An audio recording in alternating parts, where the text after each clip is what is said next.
been a lot of controversy about when to start mammograms since the 2009 U.S. Preventative Services Task Force came out with advice that women should start having mammograms at age 50 instead of at age 40. And this caused a lot of uproar and confusion, and women thought that it wasn't safe.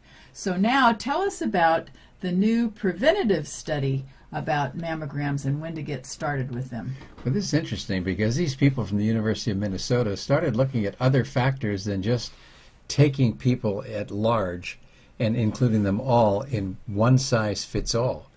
And what I mean by that is they were looking to see, well, does a woman actually have dense breasts? Do they have fibrocystic disease? Because we know that the risk of cancer in that setting is 4 to 6 times over those women that don't. That's big. And do they have a history, a family history of a close relative that has cancer? Or have they had a biopsy in the past because they suspected they might have cancer? Women in those categories have a high risk, and maybe they are the ones who should have more studies done at an earlier age. But if you know someone doesn't have fibrocystic disease and their breasts are soft, they haven't had a previous biopsy, and they don't have a family history, then you know that they're at a lower risk. So what they did at the University of Minnesota is they looked at women in different categories and then came back and said some women need to be having studies at age 40, some could start at age 50, and it's quite fine. And to only get the mammograms every 3 to 4 years. And rather than every 1 or 2 years. Depending on your situation. Yeah, what your risk is. So if you're age 40 and you don't have a problem with any of those things we talked about, you don't need to do a mammogram at all, although they suggest doing a baseline study at age 40. To see how dense your breasts are, but can't you tell from just palpating if your breasts are dense or not? Absolutely.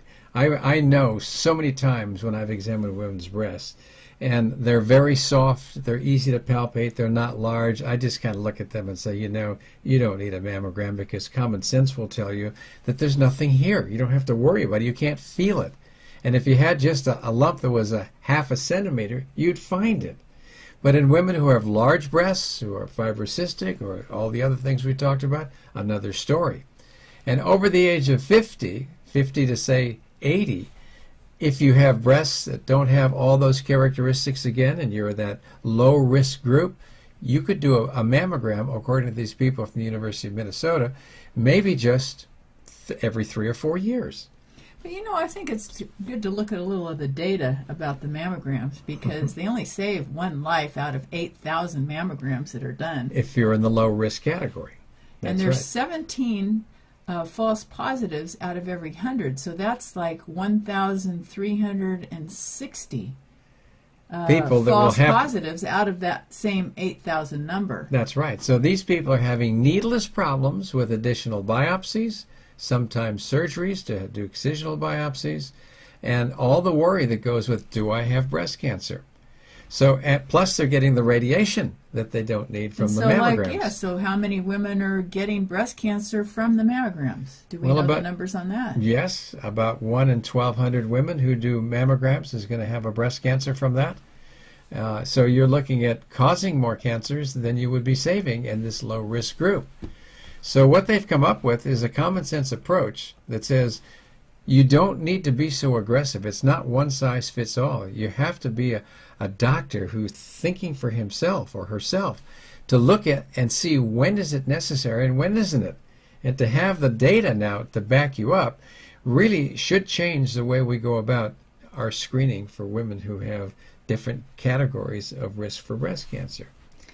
Okay, so in this study, they didn't include anything about breast thermography, and I think we need to touch on that if we're talking about this subject, because breast thermography is a way of detecting breast cancer and really effective in younger women that do have the dense breasts. That's they the beauty. Have fewer false positives, and also there's no radiation. And they don't miss very many cancers because, see, the mammogram is a test of anatomy, and when there's a mass, a lump there, it's in the midst of a lot of other lumps because of the cysts, the fibrocystic problem. That's hard to differentiate one from the other. It's like flying over the North Pole in an airplane looking for a polar bear. It's Snow. it's hard to see. So when you do breast thermography, what you're doing is you're looking at the physiology of the breast, and the anatomy has nothing to do with it.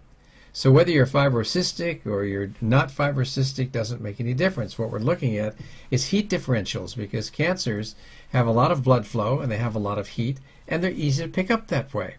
So what I would say, if we're going to combine all this information together, is thank you guys for doing these studies.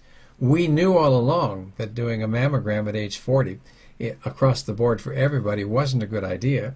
And the question is, who should be studied, who shouldn't? And in general, the ones that are at the highest risk should have some kind of study, whether it be a mammogram, ultrasound, MRI, or preferably the breast thermogram, because it's the one that picks up the physiology amongst all these tests.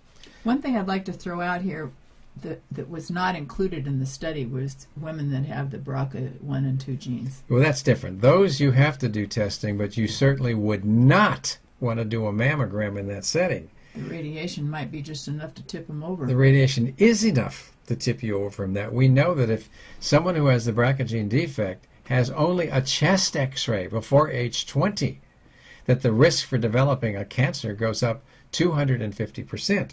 So you would not want to do a mammogram. I would say you'd have to do a non-invasive test, either an ultrasound or be doing an MRI. But again, preferably, I think in this group, as a cost-effective and accurate way to do it, I'd start again with the breast thermogram. Well, I guess it'd be good for a woman to know if she had the BRCA genes, but I think that the test costs so much money. It's $2,000 or $3,000 to do the test. But if you've got a family history that's strong, and like these researchers said, you've got a dense breast, you've got a family history that's strong, you've had a previous biopsy, now start thinking about doing other testing. The kind of test that you do is still up in the air in the mainstream of medicine, but when it catches up and it finds out more about breast thermography, I think things are going to change.